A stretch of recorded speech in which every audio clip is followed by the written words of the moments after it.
이 영상에서는 존 카치오포와 윌리엄 패트릭의 공저인 인간은 왜 외로움을 느끼는가에서 경쟁을 넘어 협동으로에 관해 논의하고자 합니다. 반갑습니다. 이세마입니다. 우리 사회의 사랑은 경쟁과 혼합되어 복잡한 감정을 만들어냅니다. 우리의 사회적 상황에는 어느 정도의 혼란이 내재합니다.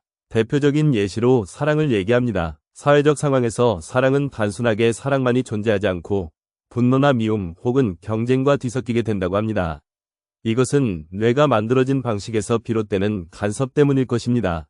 사랑은 단순한 감정이 아니면 다양한 심리적 요소에 영향을 받습니다. 외로움은 사랑에 대한 욕구를 절실하게 만들고 이는 자아를 저버리게 하는 경우가 발생합니다.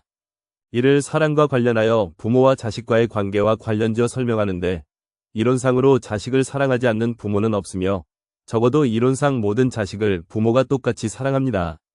부모와 자식이 유전적으로 겹치는 것은 50%에 불과하며 자식 각각은 나름대로 자신의 가치관에 따라 성장할 계획이 있다고 합니다. 부모와 자식의 관계는 유전적 이익과 갈등의 복잡한 상호작용을 보여줍니다. 진화 심리학의 창시자 로버트 트리퍼스는 가르침은 자식을 위하는 행위이고 틀에 맞춰 만들어내기는 부모의 이익을 추구하는 행위라고 주장했습니다. 밖에서 아이를 혼내는 부모의 모습이나 집에서도 정해진 규칙 속에서 아이들이 행동하게끔 이끌어내며 미래지향적인 직업을 가지도록 만들어내는 모습들에서 아이들은 스스로 자신의 고유한 이익인 사랑과 자원을 보호하기 위해 이러한 압력들에 맞서는 태도가 필요합니다. 하지만 외로움을 느끼는 아이는 이러한 맞설 수 있는 능력이 떨어지는 경우가 다수라고 합니다. 외로울 때는 고립된 느낌 때문에 자기 조절 기능이 크게 손상되기 때문입니다.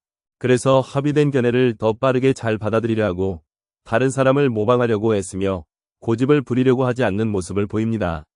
사랑은 삶의 어떤 시기에도 원하지만 외로울 때는 이 사랑을 더욱 맹목적으로 원하며 스스로를 저버릴 정도로 절실해지는 욕구로 바뀝니다.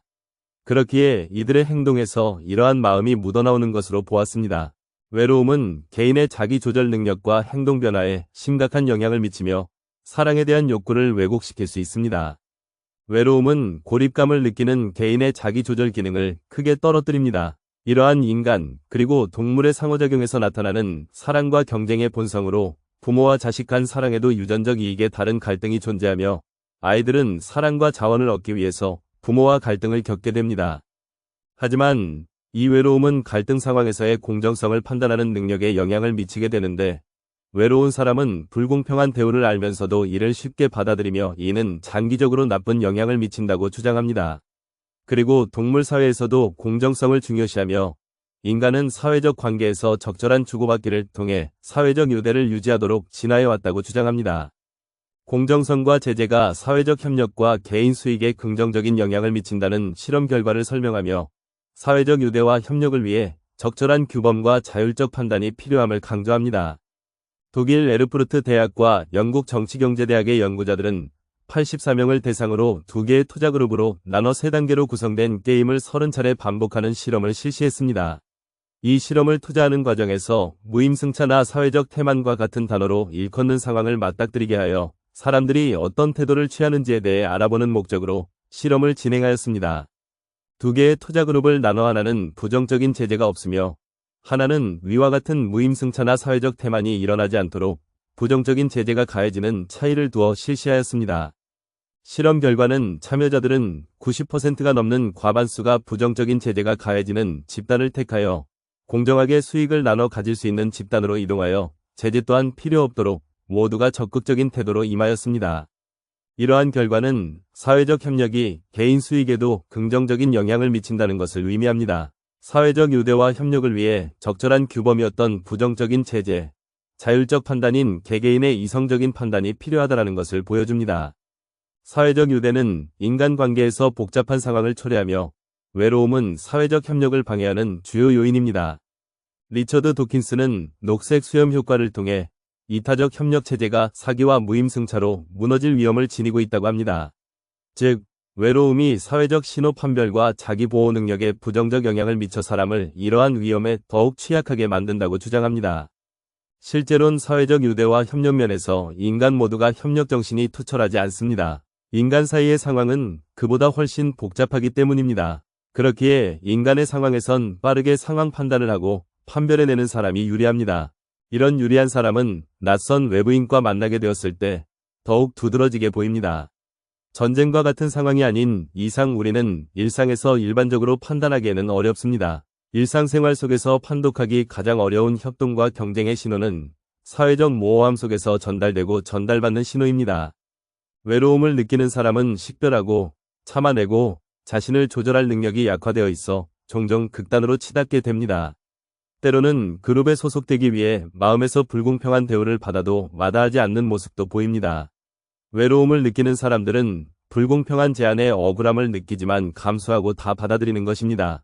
같은 신호, 같은 메시지를 보아도 외로움을 느끼는 사람은 사회적 유대감을 원하는 마음이 굴뚝 같고 사회적 신호를 판별해서 속임수를 간파하는 능력이 현저히 줄어있기에 제대로 파악하기 힘들어할 것입니다. 협력은 개인의 본능을 억제하고 집단의 이익을 극대화하는 필수적인 요소입니다. 율리우스 카이사르의 사례처럼 권력을 유지하려면 신뢰와 협력의 중요성을 이해해야 하며 침팬지와 같은 동물 사회에서도 협동은 생존을 위한 필수적인 기술로서 작용한다고 말합니다. 침팬지와 같은 동물 사회에서 협동은 생존을 위한 필수 기술입니다. 즉, 이와 같이 동물 사회뿐만 아니라 인간 사회에서도 집단의 이익을 위해 개인적 본능을 억제하는 협력의 정신이 필요하다는 것입니다. 팀워크는 협력의 방식으로 조직이나 집단에서 개인들이 서로의 목표를 달성하기 위해 함께 노력하는 것을 의미합니다. 1984년 로버트 엑셀로드의 죄수의 딜레마 실험과 동물 사회의 사례에서 협력과 팀워크는 중요한 이점으로 작용하지만 동시에 기만과 배신도 빈번하게 나타난다고 설명합니다. 이러한 기만과 정보 갈망은 인간 사회의 가식과 전략적 소통으로도 이어집니다. 인간 사회에서는 우두머리가 정상에 오래 머무르기 위하여 당연히 정확한 정보를 필요로 하며 이 과정에서 인간 사이에서는 극단적인 모습이 보여집니다. 이 모습은 정확한 정보를 필요로 하는 과정에서 이러한 자리를 노리는 사람이 거짓을 전달하는 것이 아닌 기만과 간파하는 행동으로 보여진다는 것입니다. 즉, 팀워크는 개인과 개인 사이의 관계라는 친밀한 영역에서도 정확하고 시의적절한 정보를 필요로 하는데 전달되는 정보가 중요할수록 기만과 배반은 비례관계로 더욱 나타나는 현상을 보여준다고 저자는 말합니다. 사회적 유대가 약화되고 개인주의가 강해질수록 사람들은 서로 신뢰하지 않게 되어 간섭이 줄어들고 불신이 증가합니다.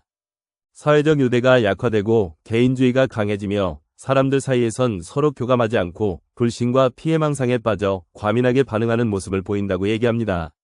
이는 개인의 외로움과 사회적 고립을 심화시키는 요인으로 작용한다고 합니다. 이타적 처벌은 사회적 규범을 지키기 위해 개인이 자발적으로 제재를 실행하는 현상입니다. 이러한 처벌은 집단 이윤을 높이기 위한 것처럼 보이지만 직접적인 이득이 없는 경우가 많습니다. 이러한 제재를 집행하는 것은 이타적 처벌로 여겨지지만 집행자에게 즉각적인 이득이 되지 않고 오히려 둘 다 대가를 치러야 할 경우가 많다고 합니다. 그럼에도 불구하고 이타적 처벌인 제재의 집행을 하는 이유는 심리적 보상이 크기 때문입니다. 즉, 우리는 제재의 집행에 있어서 부당한 대우에 대한 강한 도덕적 붕괴와 응징을 선호하지만 이러한 모습은 오히려 안 좋은 결과를 불러일으킬 수 있다고 주장합니다. 외로움을 유발하는 조절장애는 우리를 수동적으로 만들거나 아니면 과도하게 반응하도록 만듭니다. 침묵하며 고통을 참아도 좋지 않지만 탁자 맞은편에 앉아있는 경쟁자에게 고함을 치는 것 또한 좋지 않습니다. 우리는 집단의 장점을 최대화하는 동시에 개성을 유지하는 방식으로 협력해야 잘 적응하며 이 사회를 살아갈 수 있다고 합니다.